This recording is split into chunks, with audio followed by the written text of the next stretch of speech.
स्वागत है आप सभी का exam with MS YouTube channel पर। ये वीडियो आपको प्रैक्टिकल वाइवा में 30 में 30 नंबर दिलाएगा, तो इस वीडियो को एंड तक देखना। पुष्प की संरचना कक्षा 12 बायोलॉजी प्रैक्टिकल वाइवा के लिए मोस्ट इंपॉर्टेंट क्वेश्चन। अगर आपने भी अपने चार्ट पेपर या मॉडल में पुष्प की संरचना बनाई है तो ये वीडियो आपके लिए ही है। बस छोटी सी वीडियो होने वाली है और इस वीडियो में जो भी वाइवा क्वेश्चंस हैं आप उनको अच्छे से तैयार कर लेना।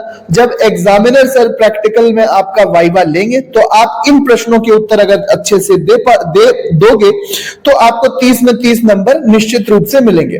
तो शुरू करते हैं। स्वागत है सभी का exam with MS YouTube channel पर। एक बार फिर से स्ट्रक्चर ऑफ फ्लावर की बात करेंगे आज। पुष्प की संरचना क्लास 12 बायोलॉजी वाइवा क्वेश्चंस का ये इंपॉर्टेंट टॉपिक। अगर आपने अपने चार्ट पे तैयार किया है पुष्प की संरचना या तैयार नहीं भी किया है तब भी पुष्प की संरचना आपको आनी चाहिए। बोर्ड परीक्षा में भी इससे एक question long answer type question बनता है। यूपी बोर्ड परीक्षा के प्रैक्टिकल के लिए वीडियो मोस्ट इंपॉर्टेंट है, लेकिन बाकी सभी अदर बोर्ड जैसे MP board, Bihar board, Jharkhand, Uttarakhand, Rajasthan, Haryana के लिए भी इंपॉर्टेंट है क्योंकि सिलेबस सभी में सेम होता है। तो सबसे पहला क्वेश्चन जो सर आपसे पूछ सकते हैं कि बताओ बेटा कि पुष्प की संरचना के कितने भाग होते हैं, तो आपको पता है कि पुष्प की संरचना के 4 भाग होते हैं। सबसे पहले फिर आपको बताना है, अगर सर आपसे पूछें कि भाई कौन कौन से भाग होते हैं तो आप बताएंगे बाह्य दल, दल या पंखुड़ियां, पुंकेसर और अंडप। पुंकेसर, अंडप को हम स्त्री केसर भी कह सकते हैं। क्या कह सकते हैं? स्त्री केसर भी कह सकते हैं। ये चीज आपको ध्यान रखना है। तो बाह्य दल, दल या पंखुड़ियां, पुंकेसर और स्त्री केसर या अंडप 4 भाग होते हैं। इन चारों भागों को 4 चक्र भी कह देते हैं। इन चारों भागों को 4 चक्र भी कह देते हैं। इन चक्र को क्या कह देते हैं? कैलिक्स यानी कि बाह्य दल चक्र, कोरोला यानी कि दल चक्र यानी कि पंखुड़ियां जो कलरफुल होती हैं, एंड्रोशियम यानी कि पुमंग, ठीक है, जिसमें पुंकेसर आते हैं, और गाइनीशियम यानी कि जायांग जिसमें स्त्री केसर आता है। तो calyx, Corolla, androecium, gynoecium English में याद रखेंगे और हिंदी में क्या याद रखेंगे? बाह्य दल पुंज या बाह्य दल, दल पुंज या दल या पंखुड़ियां, पुंकेसर और स्त्री केसर या स्त्री केसर को अंडप भी कहते हैं। अगला क्वेश्चन जो बनता है यहां पर आप देख सकते हैं, ये डायग्राम आप तैयार रखना। मोस्ट सिंपल डायग्राम आपके लिए लाए हैं। कुछ नहीं होता भाई, यहां पर ये पुष्प का भाग होता है थैलेमस या डंठल भी हम इसको बोल सकते हैं। फिर ये देखिए बाह्य दल चक्र होता है जिसको सेपल बोलते हैं। फिर आप देखेंगे ये कलरफुल पेटल्स होते हैं जिनको हम पंखुड़ियां कहेंगे, ठीक है, कोरोला कहते हैं। इसके बाद यहाँ पर ये पुमंग देख सकते हैं आप, एंड्रोशियम देख सकते हैं जिसमें ऊपर की ओर यहाँ पर एंथर है यानी कि पोलन सैक जिसमें पराग कण होते हैं। इन पोलन सैक में पराग कण होते हैं, पराग कण पाए जाते हैं। और अंदर की ओर आपको स्त्री केसर मिलता है। ये संरचना आपको स्त्री केसर मिलती है भीतर वाली, जिसको अंडप भी कहते हैं, ठीक है। तो इसमें 3 पार्ट होते हैं। एक तो सबसे ऊपर स्टिग्मा जहां पर परागकण जाकर चिपकते हैं, एंथर से निकले परागकण यहां पर जाकर पहुंचते हैं। दूसरे होता है स्टाइल। स्टाइल ये गर्दन जैसा भाग होता है इसका, स्टाइल इसको बोलते हैं। और नीचे की ओर ये संरचना जो कि जनन पार्ट होता है ये ओवेरी कहलाता है, ठीक है, अंडाशय इसको बोलते हैं। तो ये चित्र है, आप इसको स्क्रीनशॉट लेके रख लो। इसका पीडीएफ भी हम आपको अपने टेलीग्राम पर देंगे। ये मोस्ट सिंपल डायग्राम है पुष्प की संरचना का। बोर्ड एग्जाम के लिए भी आप इसको तैयार कर सकते हो। अब चलते हैं आगे। भैया पुष्प के अलग अलग भागों के कार्य आपसे पूछे जा सकते हैं। सर आपसे पूछ दें कि आपने पुष्प की संरचना बनाई है तो आप बता दो कि भैया बाह्य दल और दल का क्या कार्य होता है। तो आपको बताना है सर बाह्य दल चक्र और दल चक्र यानी कैलिक्स और कोरोला गैर प्रजनन भाग होता है, यानी कि इनका रिप्रोडक्शन से कोई लेना देना नहीं होता। ये या तो प्रजनन भागों की रक्षा करते हैं या पराग कणों को आकर्षित करने का कार्य करते हैं। जो बाह्य दल चक्र होता है या बाह्य दल होता है जिसे कैलिक्स कहते हैं, ये क्या करता है कि ये प्रजनन भागों की रक्षा करते हैं। यहां पर ये देख सकते हैं, ये जो सेपल वाली संरचना है ये बाह्य दल है। ये अंदरूनी भागों की जो जनन भाग है इनकी रक्षा करने का कार्य करता है। ये रिप्रोडक्टिव ऑर्गन्स जो है पुष्प के इनकी रक्षा करने का कार्य करते हैं। सेपल ग्रीन कलर के होते हैं जो कि बाहर लगे होते हैं, इनको बाह्य दल चक्र कहते हैं। और पंखुड़ियां क्या होती हैं?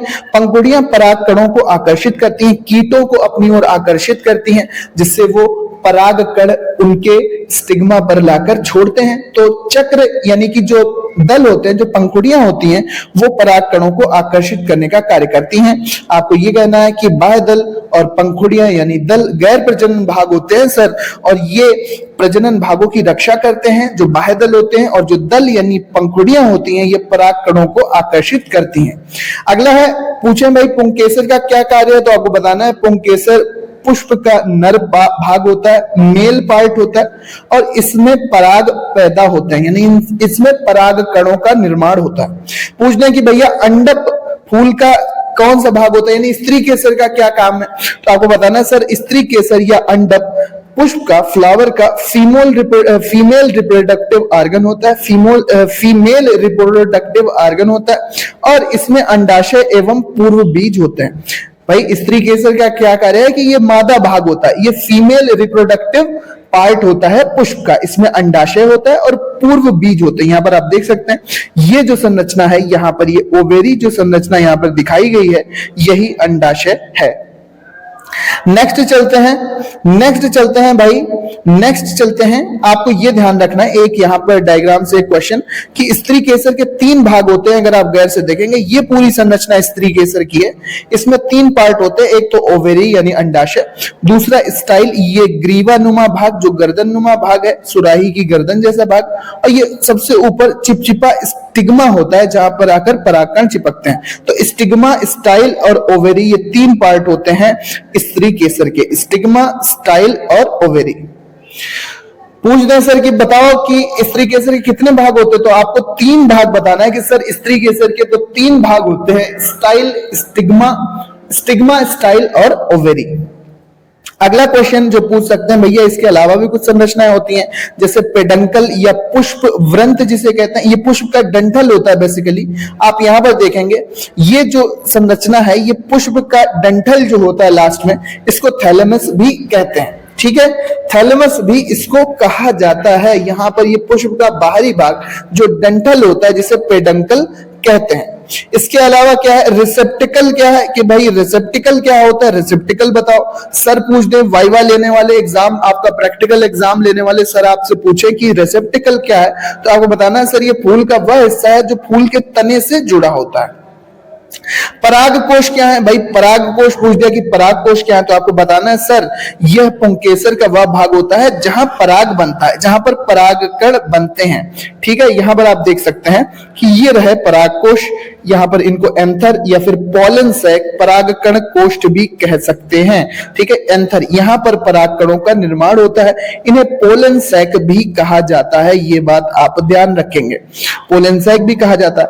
अगला है कि पुष्प का भैया जो मुख्य कार्य है वो लिंगीय प्रजनन करना होता है, क्योंकि पुष्पी पौधे क्या है, आवृत बीजी हैं, जिसमें कि लिंगी जनन पाया जाता है, सेक्सुअल रिप्रोडक्शन पाया जाता है। सेक्सुअल रिप्रोडक्शन के तहत ही इसमें फल और उनके अंदर बीज का निर्माण होता है। तो आपको बताना है कि पुष्प का प्रमुख कार्य लैंगिक प्रजनन होता है और उसके अंदर बीज बनाना होता है, फल और बीज का निर्माण करना होता है।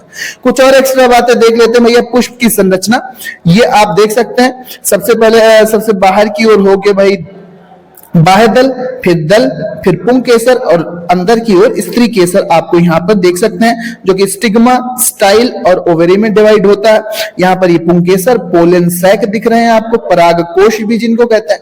ये कलरफुल पंखुड़ियां और सब कलरफुल पंखुड़ियां मिलकर दल चक्र बनाती हैं, और ये बाह्य दल चक्र जो कि होता है ये सुरक्षा के लिए होता है। यहाँ पर आप ये देख सकते हैं ये थैलेमस या पेडंकल होता है जिसे डंठल भी कहते हैं। बीज निर्माण की प्रक्रिया क्या है भैया, आपको बताना है कि सर पराग कोश में परागकण हवा, पानी या जंतु द्वारा उसी फूल के वर्तिकाग्र पर जाएं तो स्वपरागण होगा, दूसरे फूल के वर्तिकाग्र पर जाएं तो परपरागण हो जाता है। परागण कितने प्रकार का होता है, यहीं से क्वेश्चन बन सकता है, तो आपको बताना है स्वपरागण, स्वपरागण और परपरागण। यानी कि स्वपरागण उसी पुष्प के परागण उसी पुष्प के स्टिग्मा पर, उसी पुष्प के वर्तिकाग्र पर पहुंचते हैं।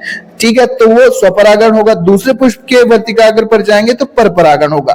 ठीक है, इसके बाद आप देखेंगे कि परागकण से एक नलिका विकसित होती है जो वर्तिका से होते हुए बीजांड में पहुंचती है। ठीक है, यहां से परागकण जब यहां पर पहुंचते तो एक नलिका के रूप में ये बीजांड तक पहुंचती है। इसके बाद आप देखेंगे कि परागकण अंडाशय के अंदर नर वह मादा युग्मक का निषेचन होता है और युग्मनज का निर्माण होता है। युग्मनज में विभाजन होकर भ्रूण का निर्माण होता है। बीजांड से कठोर आवरण विकसित हो जाता है और बीज में बदल जाता है। अंडाशय जो होता है बच्चों, जो ओवेरी होती है, ये फल में बदल जाता है। फूल के अन्य भाग झड़ जाते हैं। आपको ये ध्यान रखना है कि जो ओवेरी है, जो अंडाशय है, यही आपका फल में बदल जाता है। ये भी क्वेश्चन बनता है आपके प्रैक्टिकल में कि भैया फल का निर्माण किससे होता है, तो अंडाशय से होता है। फूल के अन्य भाग, पंखुड़ियां और बाह्यदल झड़ जाते हैं। इसके अलावा जो बीजांड होता है, इससे कठोर आवरण विकसित होता है जो कि बीज में बदल जाता है, यानी कि बीजांड से बीज का निर्माण होता है, बीजांड से बीज का निर्माण होता है और अंडाशय से फल का निर्माण होता है। इतना आप ध्यान रखेंगे। आपका मोस्ट इंपॉर्टेंट वाइवा का पूरा टॉपिक रेडी है। इसका पीडीएफ हम आपको अपने टेलीग्राम पर दे देंगे। मिलते हैं नेक्स्ट वीडियो में। पीडीएफ टेलीग्राम चैनल पर है, इंपॉर्टेंट है, अच्छे से तैयार कर लेना। आपके प्रैक्टिकल एग्जाम और आपके बोर्ड एग्जाम के लिए बहुत बहुत शुभकामनाएं।